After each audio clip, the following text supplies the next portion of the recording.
Hello, everybody. Hello, Linda. Hello. Do we have, well, we won't know if we have everybody here until we get a little bit further into this meeting. So with that, here we go. I will call the Riverside Transit Agency regular meeting of the Board of Directors to order at 2 p.m. Thank you for joining us today.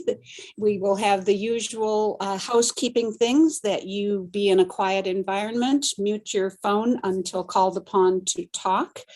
And we will have our groups that we will call out in just a little bit so that everybody can have their ability and time to speak if they wish. And with that, I don't see RTA staff on here yet. But Joan, are you there to read the special announcement? Yes, Chair Krupa, we are here. There you are. Good to see you all. On March 4, 2020, Governor Newsom proclaimed a state of emergency in California as a result of the threat of COVID-19. Public gatherings are to be limited. On March 18, 2020, Governor Newsom temporarily suspended the Brown Act requirements pertaining to telephonic conferencing of local government meetings and the requirement to have at least one physical location available to the public for purposes of attending meetings. Further, on June 11, Governor Newsom extended the temporary suspension of the Brown Act requirement through September 30, 2021. As such, RTA has opted to conduct the September 16, 2021 meeting via teleconference. Thank you, Joan. And would you now take roll call? Yes. Alberto Sanchez, City of Banning. Present. Ray Santos, City of Beaumont. Linda Molina, City of Calamasa. Here. Jeremy Smith, City of Canyon Lake. Here, thank you. Jim Steiner, City of Corona. Here. Jocelyn Yao, City of Eastvale. Linda Krupa, City of Hemet. Here. Brian Berkson, City of Harupa Valley. Here. Timothy J. Sheridan, City of Lake Elsinore. Here. Dean Dinas, City of Menifee. Here. David Marquez, City of Moreno Valley. Here. Scott Vinton, City of Murrieta. Here. Ted Hoffman, City of Norco. Here. Malcolm Corona, City of Paris. Here. Steve Hemingway, City of Riverside. Here. Alonzo Ledesma, City of San Jacinto. Present. Zach Schwank, City of Temecula. Bridget Moore, City of Wildemar. Here.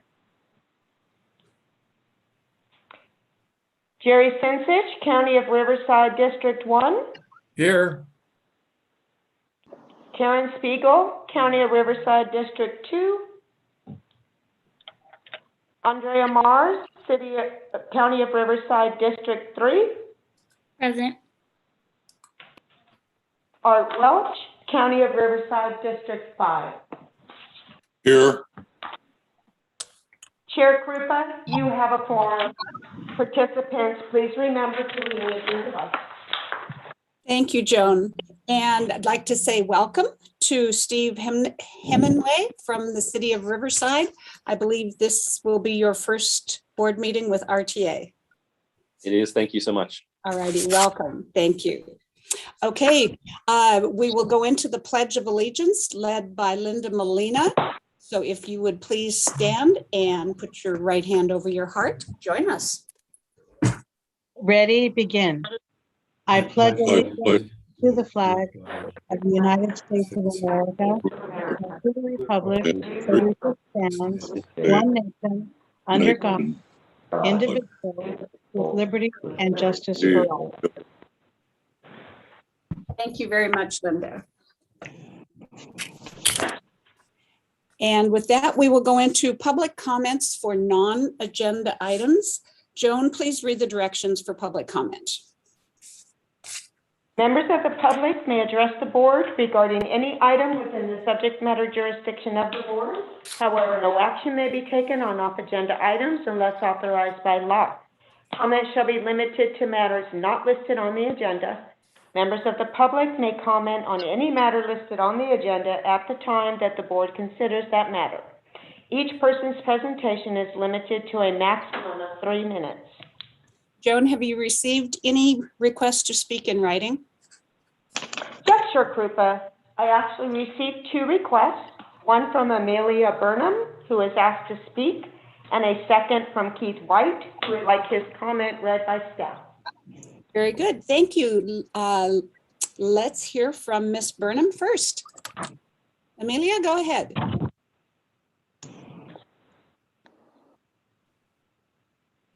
I saw her on here. There she is. I think you're muted.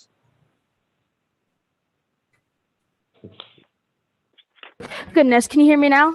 Yes, please go ahead. Thank you. My name is Amelia Burnham from Marietta, California. I am a second-year entomology major at the University of California, Riverside. I'm also low income. Today, I am here kindly requesting that Route 208 is brought back as soon as possible. My parents cannot afford to buy a car for me, and I cannot afford to live on campus. So when I found out several years ago that UCR and RTA allows students to ride the bus for free, my family and I were extremely happy that I would have fantastic transportation to school. We were even more excited when we saw that Route 208 and that I would only have to take one bus directly to school and home. We planned on me being dropped off at Los Alamos in the morning, only 15 minutes from my house, and I'd be picked right back up and I'd be able to leave UCR at 9:30. And it was the perfect plan. When the new bus schedule was uploaded on August 15th, I saw that Route 208 was discontinued and I was in tears. I had no idea what I was gonna do. The new plan that I've had to come up with because of this uses Route 205 and 206 as well as the 1. However, it takes double the time and requires my mom to bring me out further from home to Lake Elsinore and Corona, which requires even more gas. Also, the new routes that I've had to put into my new plan do not let me be able to stay past 5 p.m. at school without the possibility that I'll be stranded in Corona where my mother would have to come get me. It is an extreme hardship on my family. It is really hard. And this route is very important for other students and I to pursue our passions and get our education to reach our goals. It's really disappointing that the route was discontinued as soon as UCR was going to be transitioning back into in-person education. I hope something that could be done for these students, and we really need this essential route because, like myself, I'm low income. I can't afford to have any other option besides the bus. And I want to say thank you, RTA, for all that you do for the citizens of Riverside. I appreciate it greatly. Have a wonderful day. Thank you for listening to me in my time of need. Thank you, Amelia. We really appreciate your comments. Thank you. Okay, and Joan, would you read the comments, please, from Keith White? Yes, thank you. Good afternoon, board members. I have a couple of funny bus stories.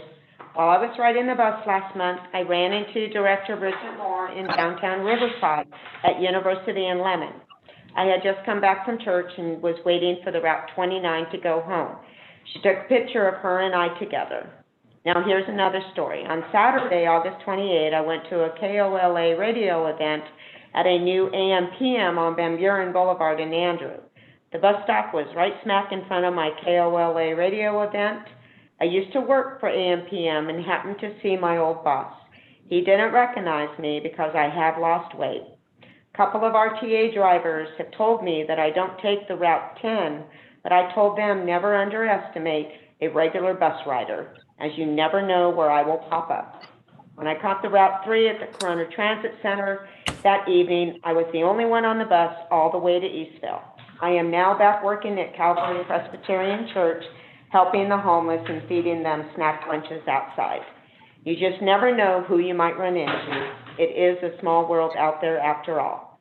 Thank you for your time. Be safe out there. Sincerely yours, Keith White, RTA writer and bus advocate. Thank you very much. And thank you, Keith, for your comments. Is there anyone else on the line that would like to make a comment on items that are not on the agenda?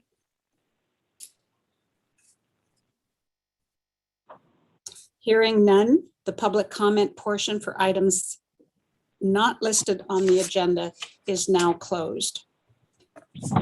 Although the group assignments have not changed, Joan, would you please read the assignments to remind our members? Thank you, Chair Krupa. Group 1, Alberto Sanchez, Ray Santos, Linda Molina, Bridget Moore, and Alonso Ledesma. Group 2, Jeremy Smith, Jim Steiner, Timothy J. Sheridan, Dean Dinas, Scott Benton, and Zach Schwank.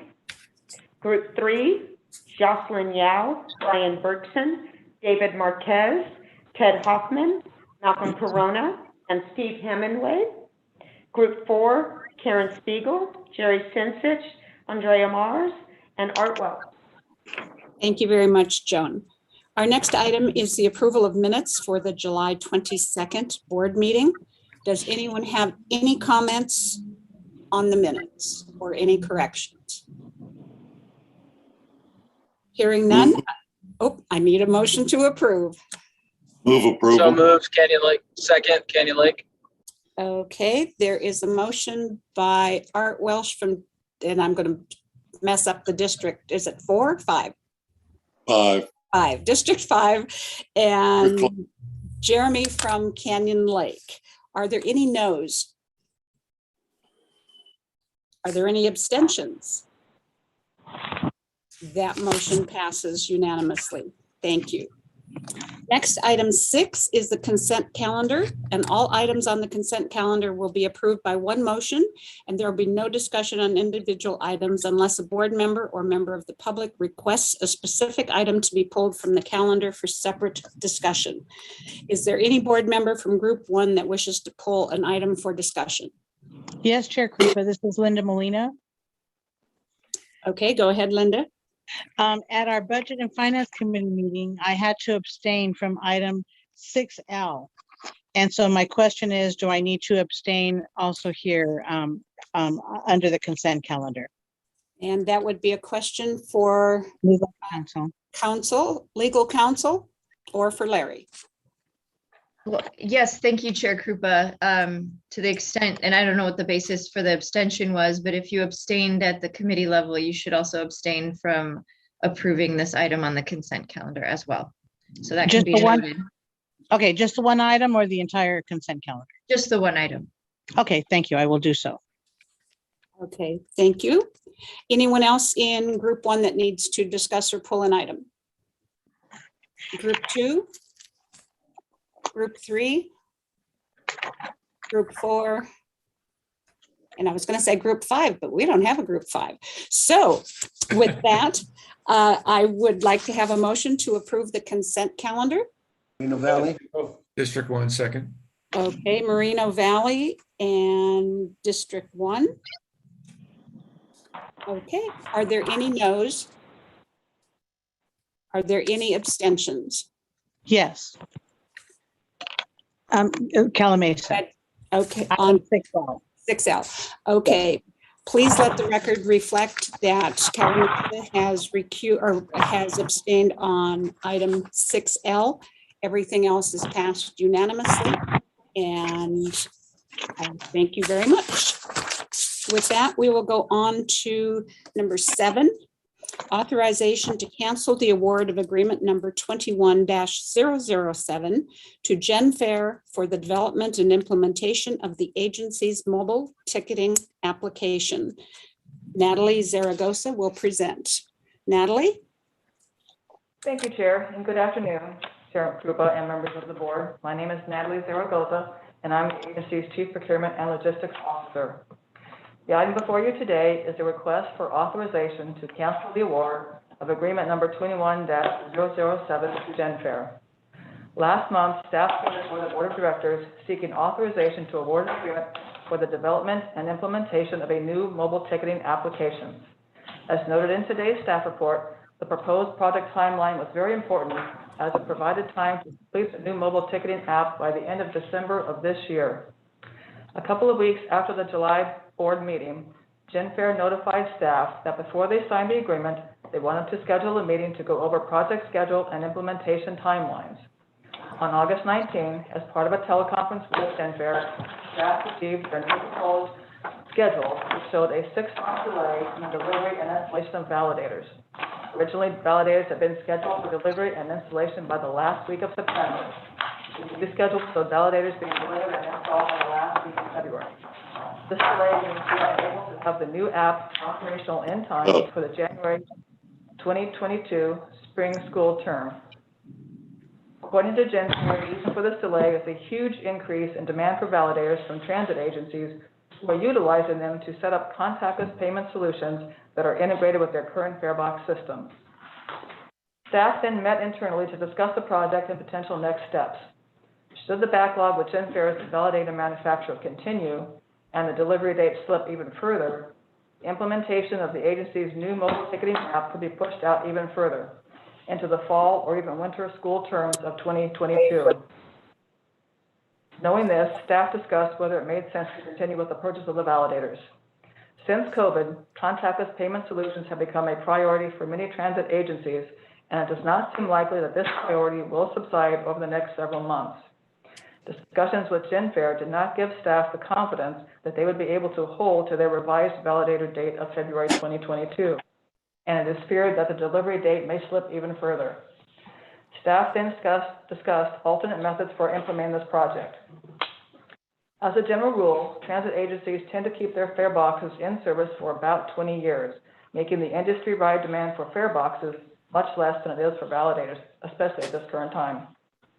The agency's existing fare boxes are almost 20 years old, having been purchased and installed in early 2002. These fare boxes have also been extensively refurbished and then rebuilt in 2017 and have served the agency well to this point. Replacement of our fare boxes is a project on the agency's short-range transit plan. Staff then discussed whether it would be more advantageous to cancel the validator mobile ticketing application project and instead issue a procurement for the replacement of its fare boxes. The advancements in technology have made it possible for manufacturers to build fare boxes with integrated validators that provide the ability to implement mobile ticketing applications using the fare box integrated validator. If the agency were to cancel the validator/mobile ticketing application project, staff would proceed with not only replacing its older fare boxes, but would implement a new mobile ticketing app. Delivery of new fare boxes with integrated validators could be as early as June of 2022. Following that, the implementation of a new mobile ticketing app could then be ready by the fall school term of 2022. After much discussion, the certainty of delivery times for replacement fare boxes with integrated validators as compared to the uncertainty of waiting for the delivery of validators seemed a more reliable solution for moving forward. This approach also provides the opportunity for staff to accomplish both projects. There is no fiscal impact associated with this action. The funds that were to be used for the Genfair award can be used for fare boxes. Currently, there are approximately $4.9 million of funds that the agency could use towards replacing fare boxes. Based on advice from General Counsel, this item was not heard at the September 1 committee meetings, but was brought straight to the board. The requested action is a cancellation of the Board of Directors' authorization to award the agreement at its July meeting, and only the board can cancel that action. Therefore, the item before you today is to cancel the award of agreement number 21-007 to Genfair. Chair, that concludes my presentation. Linda, you're on mute. Okay. Thank you, Natalie. Appreciate that presentation. Are there any questions or comments from group one? Group two? Yes, Madam Chair. Scott, go ahead. Thank you very much. Thank you, Natalie. This may be a rhetorical question, and I apologize in advance, but when this came up, when we had the previous award, they weren't able to provide the service. Now this one, are we going to be able to find somebody who will be able to perform what we need them to perform? Again, we believe we can, Director. Thank you for that question. Again, the fare boxes in general should be more available out there in the market. The difficulty we're having is the delivery of validators. All transit agencies, again, are looking to implement all kinds of things, including contactless payment solutions, and those use validators.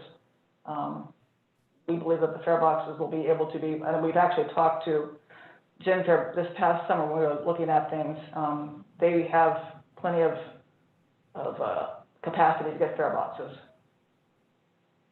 Okay, thank you very much, Natalie. Okay, anyone else from group 2? Group 3? Yes, Moreno Valley Chair. Yes, go ahead. I understand that they weren't able to meet their commitment. And by reading the staff report, I'm assuming that our legal department has looked at this on a maybe possible lawsuit. Do we anticipate any legal action from this company if we do cancel this? What? They're right there. I don't know. Director Marquez, sorry. This is Barbara Raylan, new legal counsel. They did consult with me in terms of the procedures that we're following here, based on the inability to basically meet the obligations that they had committed to initially. We don't believe that there would be, even if an action were to be filed, we don't believe that that would be something that we could not defend against.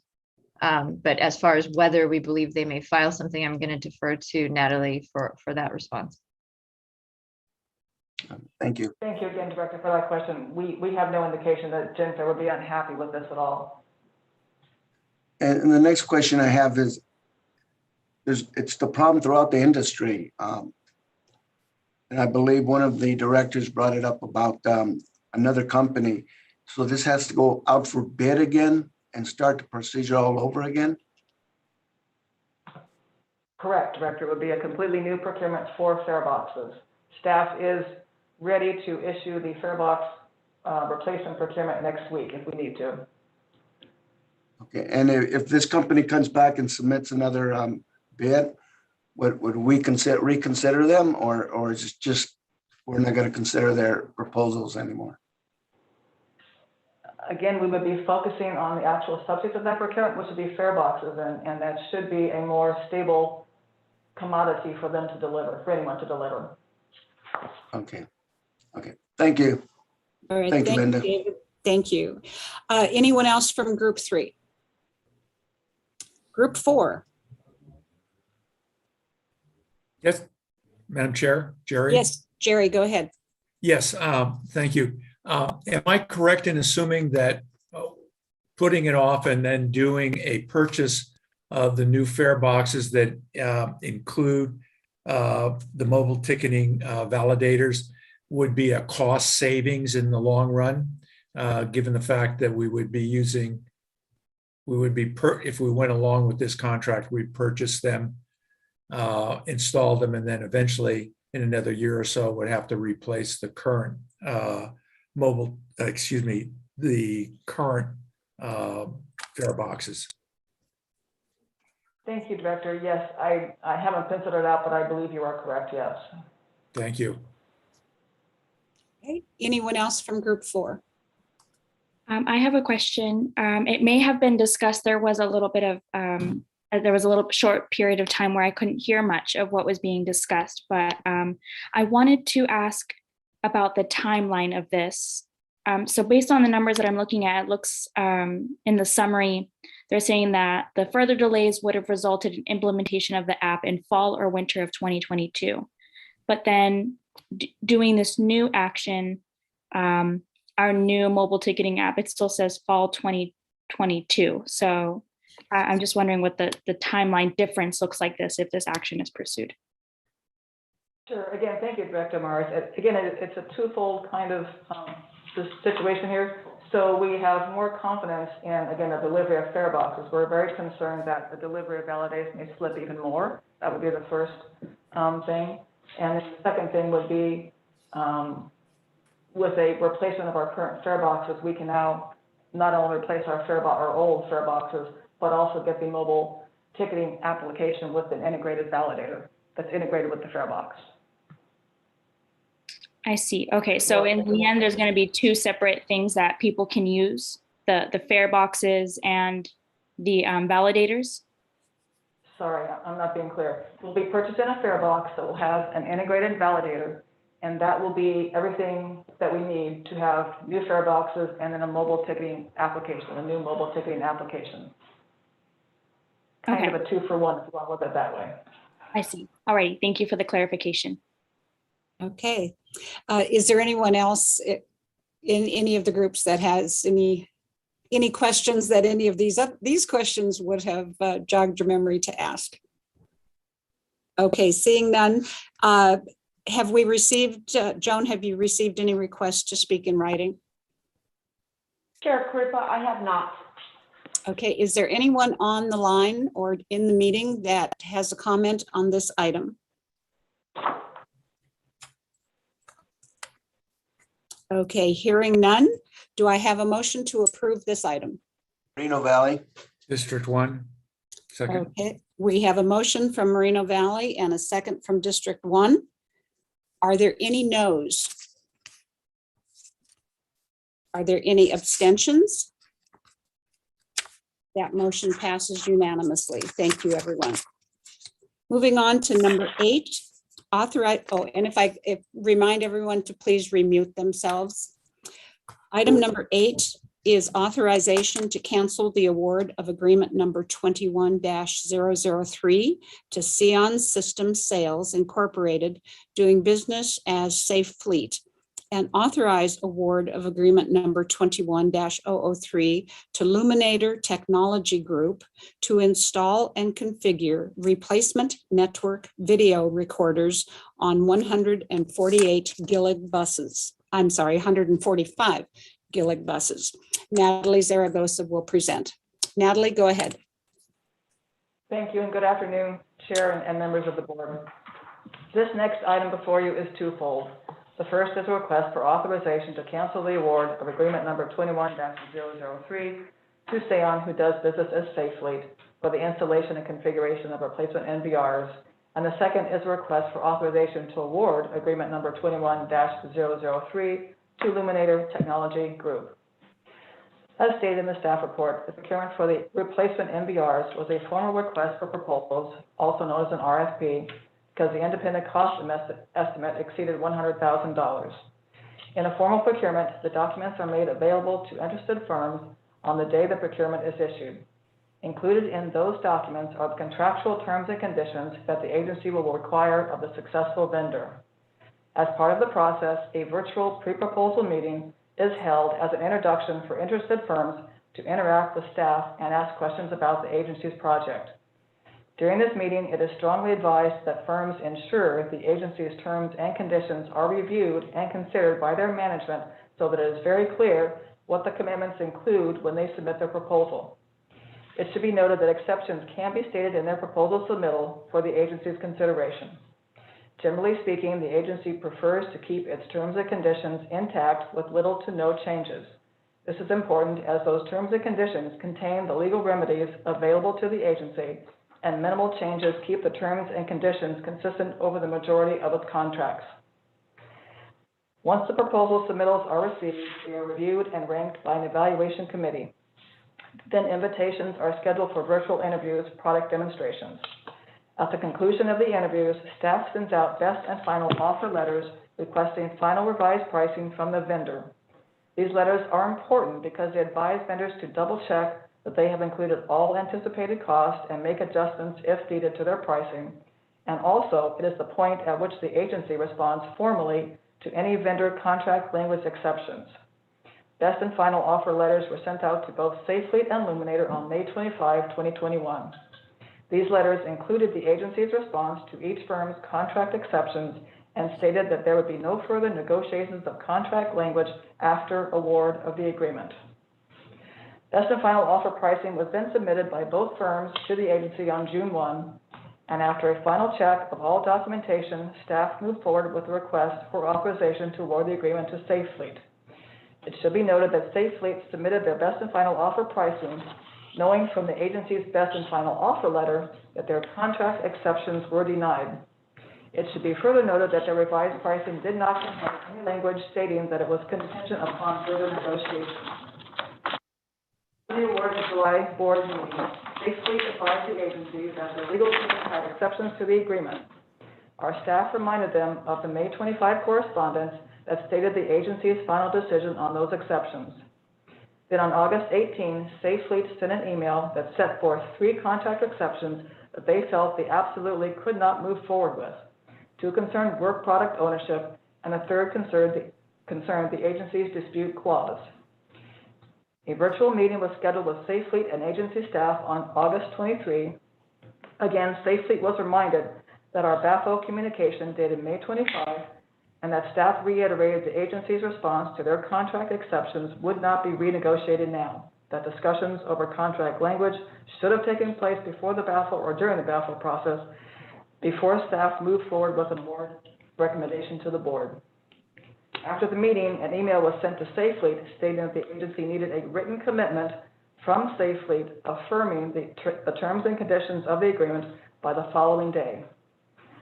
On the following day, August 24, an email was received from Safe Fleet stating they would sign the agreement, but that notwithstanding the language of the agreement, it was their understanding that the intent of the parties was different and was memorialized in that same email. At this point, it was clear that Safe Fleet was attempting to make contract language changes outside of the agreement, and further discussions would not be constructive. It is never a good idea to agree to contractual terms that are stated separately from an agreement. After conferring with General Counsel about the above events, staff recommends canceling the board's July award to Safe Fleet.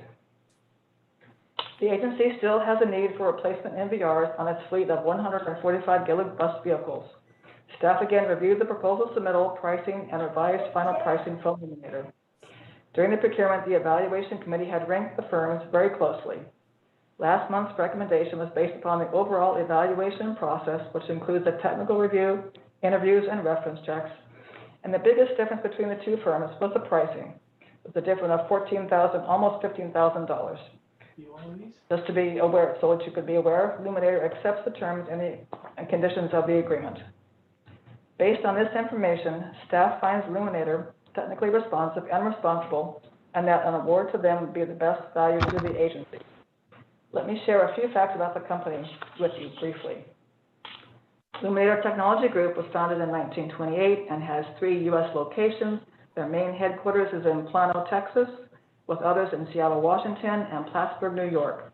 They also have a significant international presence with offices in Quebec, Dubai, Australia, Denmark, Sweden, Brazil, Poland, and Germany. The agency's current fleet of Gillig vehicles and its smaller fixed-route vehicles have Illuminator equipment for the illuminated route information signs, which are located on the front, side, and rear of the vehicles. Illuminator has 1,000 employees and has completed 56,000 transit vehicle video projects within the U.S., many within the top 10 transit fleets in North America. After consideration of the above, staff is recommending an award of agreement number 21-003 to Illuminator for this project. As stated in my prior presentation, based on advice from General Counsel, this item was not heard at the September 1 committee meeting, but was brought straight to the board. The requested action is a cancellation of the Board of Directors' authorization to award the agreement at its July meeting, and only the board can cancel that action. Sufficient capital funds to cover this request are included within the agency's board-approved capital budget. Therefore, the item before you today is again twofold. A, to authorize staff to cancel the award of agreement number 21-003 to Seon Systems doing business as Safe Fleet, and B, to authorize an award of agreement number 21-003 to Illuminator Technology Group for an amount of $586,121.18, and also to include a 5% contingency of $29,306.06 for a total project budget amount of $615,427.24. Chair, that concludes my presentation. Thank you very much, Natalie. Okay, Questions or comments from group number 1? Group number 2? Group 3? Madam Chairman, I like group on this. This is Ted Hoffman for Norco. Yes, go ahead. Ted. You know, when we talked about this, this is the one question I had when the bids came out that this company was from Canada and British Columbia. I got nothing against Canadians, but it's how do we hold them accountable for the delay in this process? When we go out for bid proposals, it's pretty clear what is asked of these companies, and to have them come back and renegotiate, to me, is totally inappropriate by their firm. And I know legal counsel has probably looked at this, but we need to hold them accountable for our delays. And as far as I'm concerned, companies like this, what can we do to, I hate to say the word punish, but why are we dealing with them if they're trying to change the game or the rules in the middle of the game? And so I would think that we or RTA needs to try to look at these when we see these companies go through and hold them to our standards and not have them trying to change the rule. Like I said, I'm not in favor of doing business with a company like this in the future. That's just my comments. Thank you very much, Ted. Appreciate that. Any other questions from group number 3? Or does staff want to reply to Mr. Hoffman's comments? No, Madam Chair, Dave, Moreno Valley. Okay, David, go ahead. Same thing on the first, the previous one. Any signs of legal action from this company if we cancel this? This is probably for the legal department. Do we foresee any legal action? Again, I don't know if we foresee any. I have not had communications with the company. So that I have to defer to staff on. However, in terms of any merit to any legal action based on the inability to meet the contractual obligations and agree to the provisions that we had in the RFP, we do not believe that there would be merit to such a claim. Okay. Thank you very much. Okay, That's thank all. you, David. Thank Yeah, you very that's all. much. Thank you. Anyone else from group 3? Group 4? Okay. Joan, have you received any requests to speak in writing? Chair Krupa, I have not. Okay. Is there anyone on the line or in the meeting that would like to make a comment on this item? Hearing none, do I have a motion to approve? Moreno Valley. Norco seconds. Okay, I heard a motion by Moreno Valley and a second by, Norco, Well, go you ahead. go ahead, Art. You got it. That's all right. You got it. oh, okay. Resolved. We'll give them half and half. Joan, There you pick whoever you want. We have a motion and a second. Are there any noes? Are there any abstentions? Okay, that motion does pass unanimously. Thank you. Going on, item number 9 is approve the Vine Street Mobility Hub final design and authorize the procurement of construction services. Kristen Warsinski will present. Kristen, go ahead. Good afternoon, Chair, group of members of the board. My name is Kristen Warsinski. I'm the Director of Planning. We have a presentation for you today, and Kimberly is going to pull it up right now. We're basically going to take you through the conceptual plan and final design of the Vine Street Hub.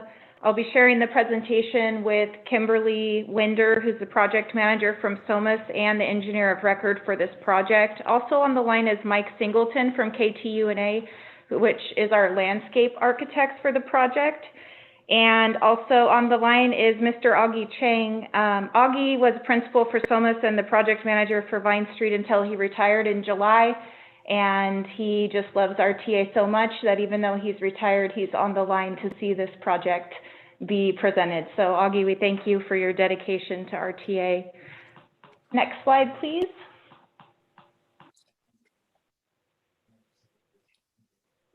So as a reminder, this is the location of the Vine Street Mobility Hub. The hub is located on Vine Street across from the downtown Riverside Metrolink station. It's on just under 5 acres of vacant land next to the 91 freeway. Next slide. So first, we're going to briefly discuss the conceptual plan process and board approval, which occurred in July of 2020. And I'll turn the presentation over to Kimberly. Thanks, Kristen. So during the conceptual phase, we presented various layouts for the transit hub and showcased options for station elements pulling from existing mobility hubs as shown here on the screen.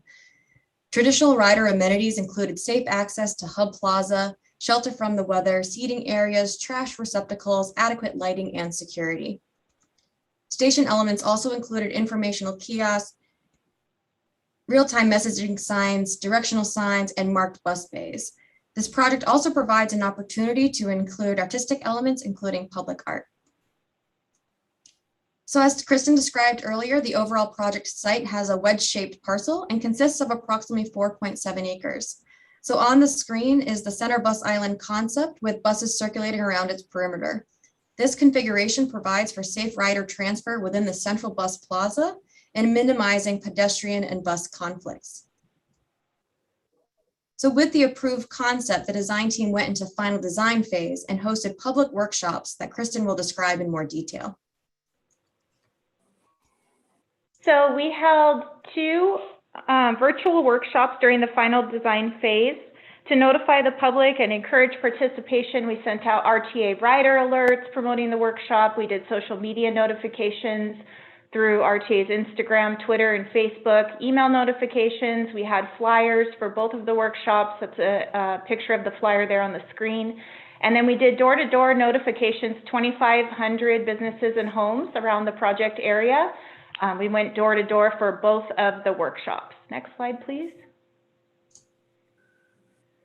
So the first workshop was it was a virtual room, just like you see here on your screen. It's made to look like a public workshop that you would walk into that we would normally do in person. We held the first one from April 15th through April 20th, and the second one from August 5th through August 11th. During final design, the room was visited 209 times, and we collected 23 surveys. From our surveys, we found out that most people are traveling to work, medical appointments, or for entertainment. People named routes 14, 22, and Dial-A-Ride as some of the services they would like added to the hub, and public restrooms and security were 2 of the main requests. So we incorporated what we heard, and that led us to the final design of the hub, which we are going to show you right now. So if we're following our project timeline, you can see that we're now in final design.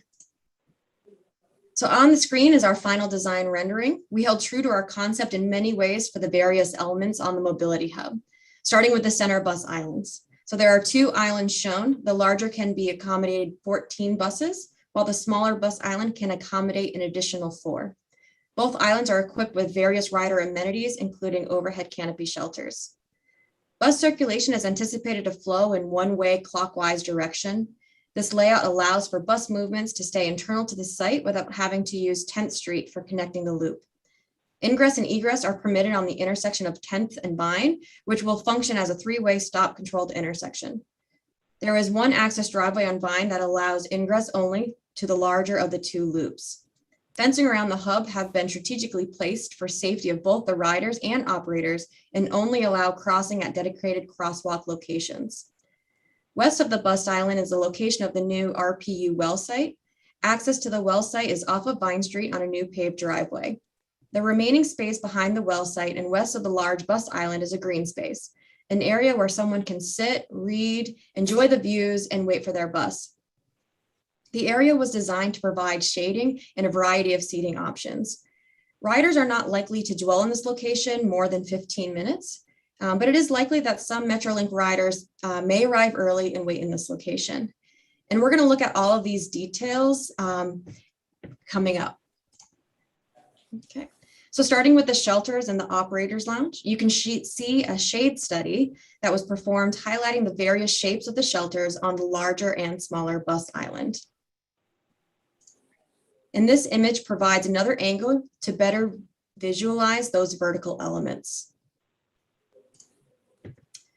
The shelters have an efficient design to provide shelter for riders, meet the aesthetic goals of the project while also maximizing visibility to improve site safety. This is accomplished by providing wide-spaced and narrow column supports and lighting. In a similar way, the operator's lounge and security office was designed programmatically to meet the needs of the operators. The building includes a driver's-only restroom, a public restroom, mechanical, electrical, and storage rooms. It also includes a security office. And as you can see, the office windows kind of pop out from the building frontage, providing clear line of sight to the mobility hub. Site elements that have been selected for the mobility hub serve both a function of aesthetic and a functional purpose.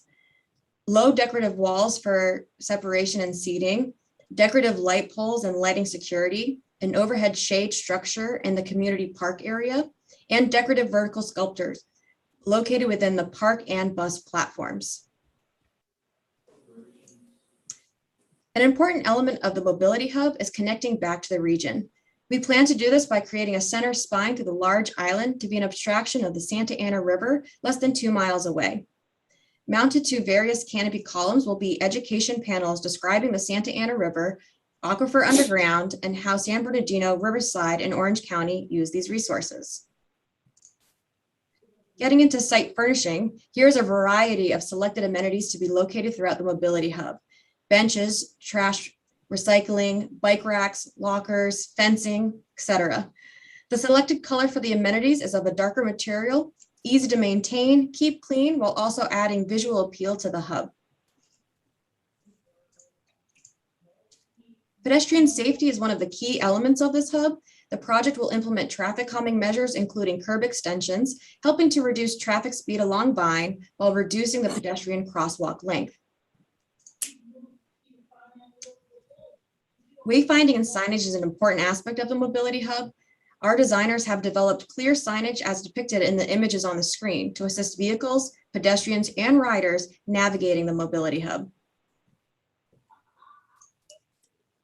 In addition to the wayfinding signage, the hub will also have all the regulatory signs required, as well as real-time messaging signs. So I want to thank you all for your support of the Vine Street Mobility Hub, and I want to leave you with some visuals so you can look forward at what is to come.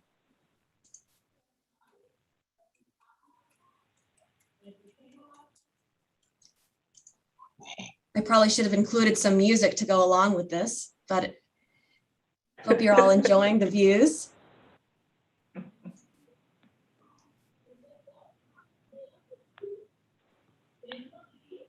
And with that, I'll pass it back to Kristen. Thank you, Kimberly. So the plan is to bring the construction contract to the board for their consideration in December if this is approved today.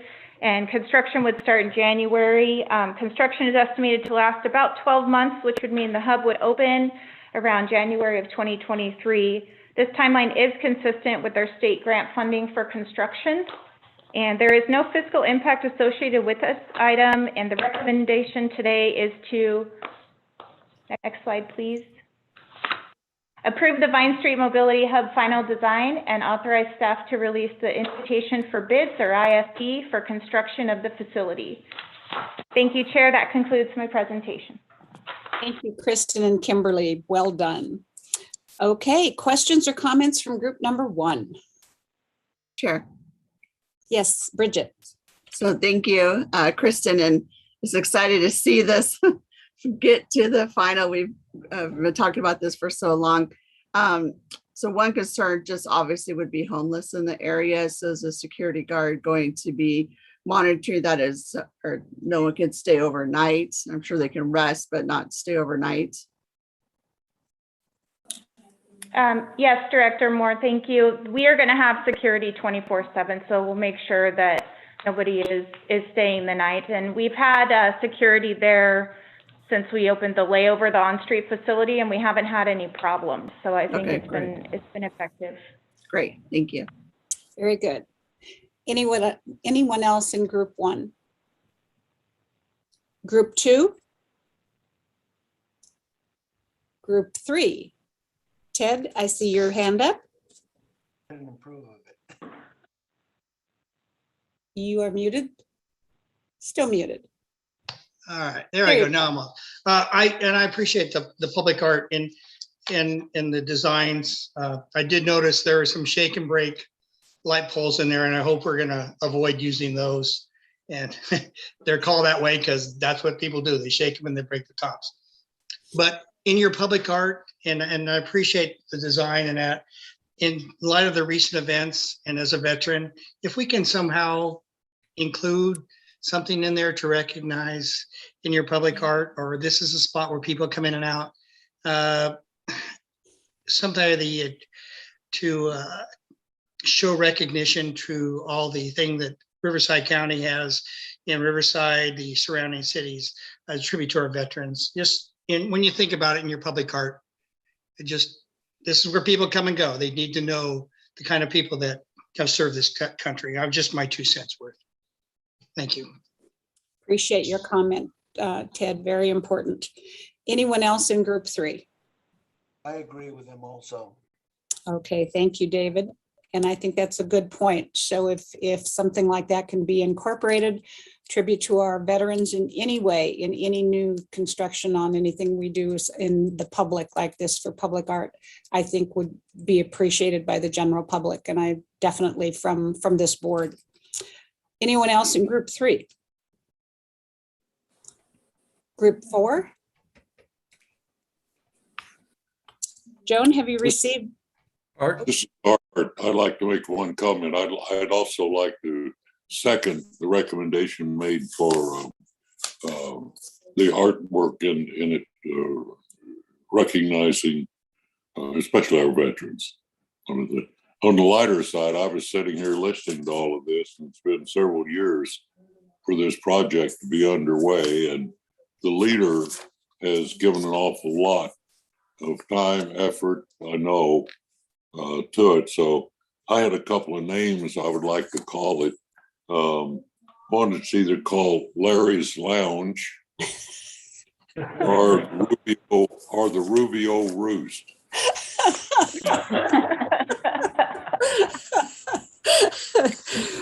Art, thank you very much. Your comments are much appreciated. And staff, I hope you got that down.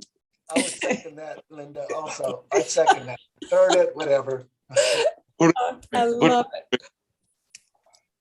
Very good. Okay. Joan, have you received any requests to speak in writing? Yes, Chair Krupa. I received a request from Keith White, who asked his comment be read by staff. Okay, please do that.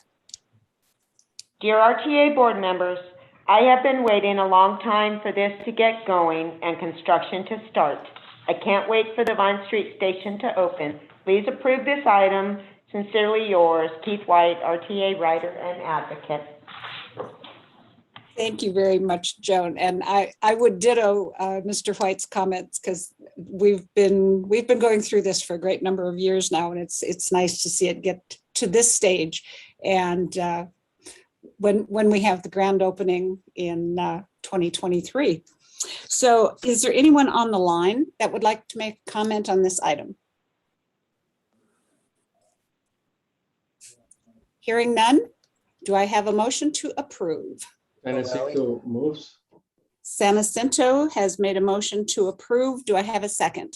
Moreno Valley. Moreno Valley has seconded. Are there any no's?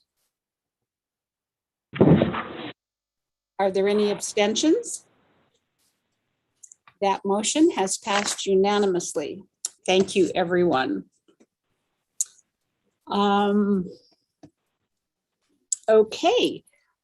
Just wanted to make a couple shout outs here for September birthdays. And Scott Vinton is coming up on September 24th and Dean Dinas on September 26th. For staff members, Laura Camacho, Tom Franklin, and Charlie Ramirez all have birthdays in September. So congratulations and happy birthday to all of you.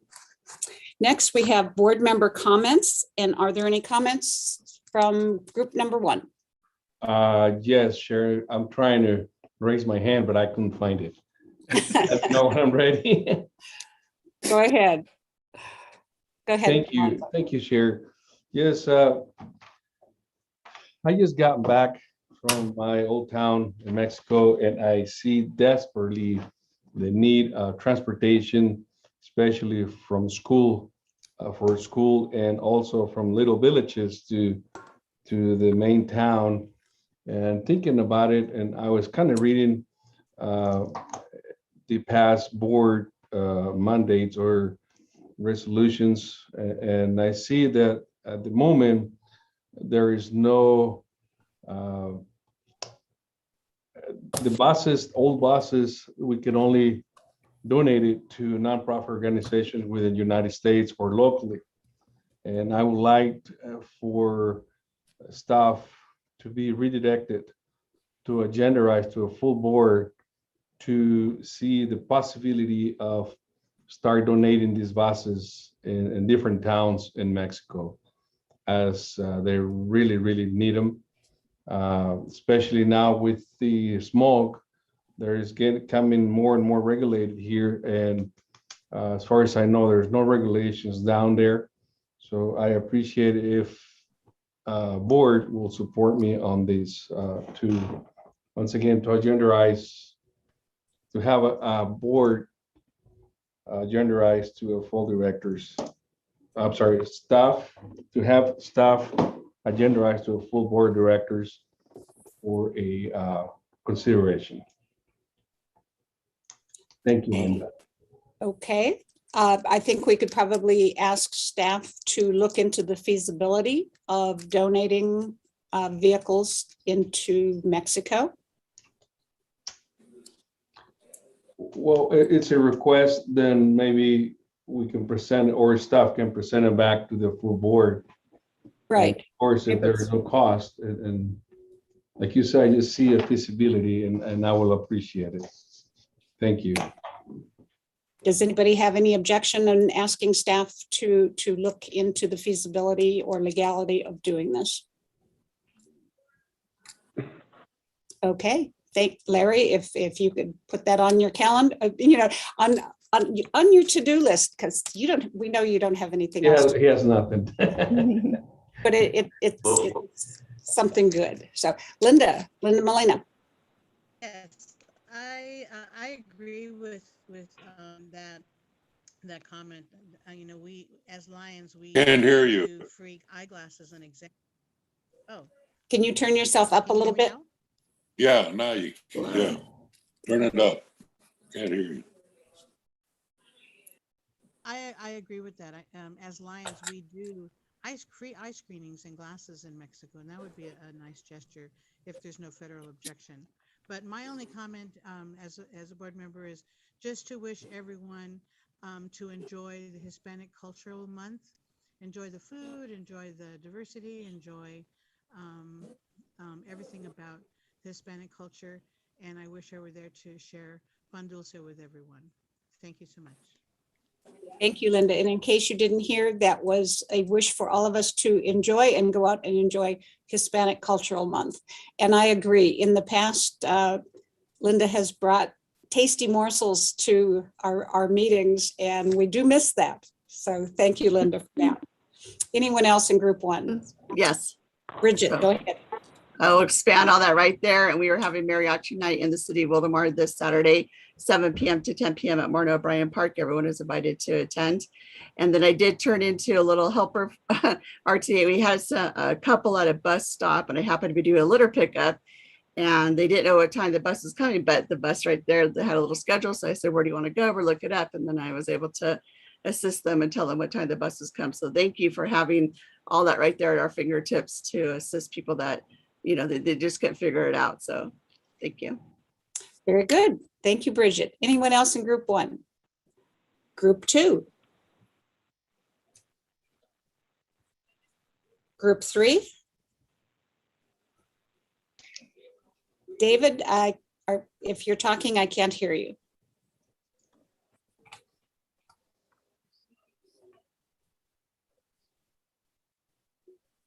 Your volume, maybe turn up your volume. All the way up. There you go. Now I can hear you. Can you hear me? Okay, Yes. thank you.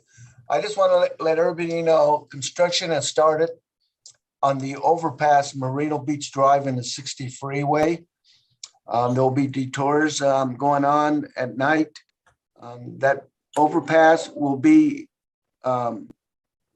taken down, completely taken down and rebuilt at a higher elevation. So I just want to let everybody know that if you're traveling through Moreno Valley between now and next year sometime, probably September of next year, there'll be a lot of detours going through residential areas in that area. So just beware. And hopefully by this time next year, we'll have a new 6-lane overpass at Merino Beach Drive and the 60 freeway. Thank you. Very good, David. Thank you. Anyone else in group 3? Group 4? I do. Okay. I want to pass a real compliment and thank you to you, Linda, and to the Rotary Club in Hemet. 2 weeks ago, I was invited over to see the unveiling of your rededication of a mural to 9/11 on the side of the fire station. And it is absolutely breathtaking. I would encourage all of you, if you get an opportunity to go through Hemet, please stop and take a look at this. This was commissioned by the Rotary Club in Hemet to 4 students at Mount San Jacinto College. And it was one of the best murals that you will ever see. So thank you, and thank the city of Hemet for saluting 9/11. Thank you very much, Art. It did prove to be an amazing evening with candlelight vigil for 9/11 and the rededication and refurbishment of a mural that's been there for many, many, many years. And the college students, they did an awesome job. And I'm grateful that as a council member that I was able to be there, and also as president of Hemet Rotary that I was able to participate. So thank you for that shout out, Art. It really is appreciated. Anyone else in group 4? Okay. Larry, on to announcements. Do you have any announcements? I have just a couple, Chair Krupa and members of the board. First and foremost, we will take into consideration and ensure that there is proper recognition to the veterans in Riverside County going to this new facility.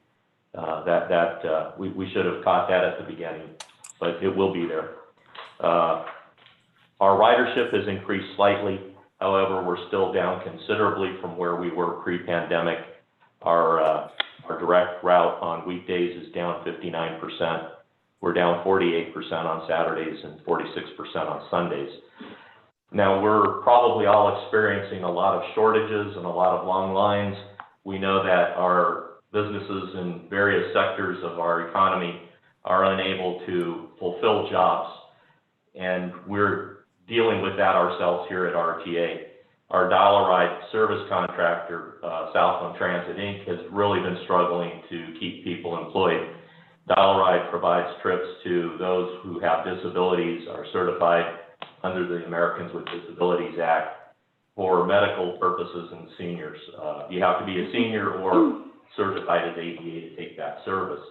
We are required by the Federal Transit Administration and the Department of Justice to provide that service for everybody who's certified under ADA. For seniors and other medical reasons, it's not a requirement, but it's something that we've always done because it's just the right thing to do.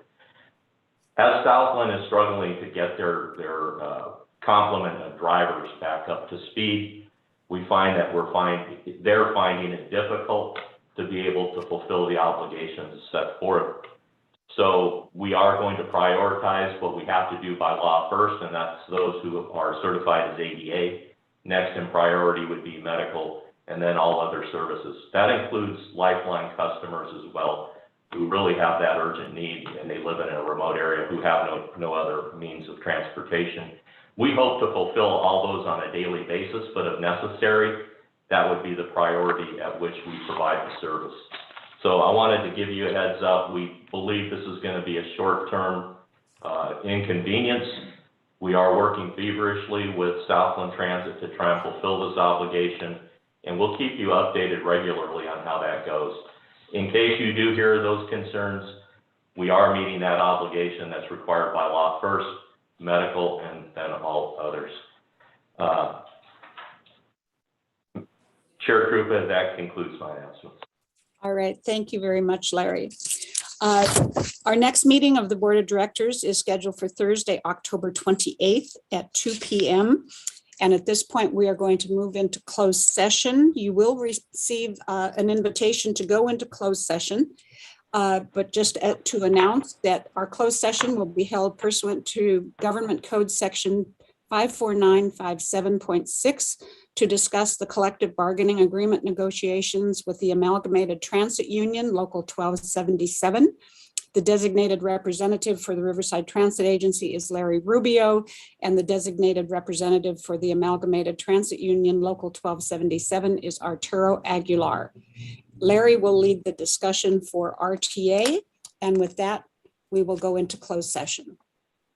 So you will get the invitation to join room 1. Please do that. So for campaign funds.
Okay, excuse me, I show that we have 16 participants, and that's what we had in closed session. So we are now back in open session at 3:19 p.m. Barbara, as agency counsel, will you please report out? Yes, thank you, Chair Krupa. The board, having met in closed session to discuss bargaining unit negotiations pursuant to Government Code Section 54957.6, has approved a new MOU between the ATU and RTA beginning September 1st, 2021 for a 3-year period, with wage increases of 4% in the first year, 3% in the second year, 2% in the third year, as well as several other non-monetary revisions and additions to the existing Memorandum of Understanding. Thank you very much. Okay, with that, our next meeting is in October. I want to thank all of you for rearranging your schedules so that we could have this meeting a week early. And many of us will be in Sacramento next week for an in-person League of Cities conference. And I do see that, Brian, you have your hand raised. Would you like to make a comment? Yeah, this actually goes back to the to our CEO's report just before closed session with the dial-a-ride issues where we're not, they're not being able to meet all of the needs. I was curious, and obviously for a future discussion, but maybe staff could provide us some insight as to whether something like Uber or Lyft to augment could be something that maybe we should be looking at. I know at Metrolink, we use Lyft and Uber anytime we can't get an emergency bus. When we have a train issue, we have Uber and Lyft, take passengers to their final destination. And I know it's worked for us there, and I'm just throwing that out to see if that might be something we can look at. Thank you. Go ahead, Larry. Thank you, Brian. Larry, did you want to comment on that? You are muted.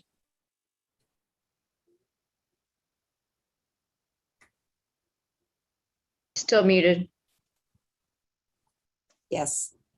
There you go. Okay. So technical difficulties exist both ways. Excellent suggestion, Director Berkson. Prior general counsel advised staff that we weren't able to use Uber or Lyft because we're transporting people who have disabilities and their cars aren't equipped with wheelchair lifts or the necessary requirements. We have, however, brought in taxis that have those capabilities, and we're using them. We will re-examine that to see if there's been any change, because I think Uber and Lyft are a great solution. We wanted to deploy it years ago. So if that opportunity exists, we most certainly will bring it back, sir. Okay, thank you very much, Larry. And with that, I will adjourn the September 16th meeting at 3:23. And I will see some of you hopefully in Sacramento next week. And if after that, it will be in October. The year is flying by. So we will see you soon. Thank you much, everyone.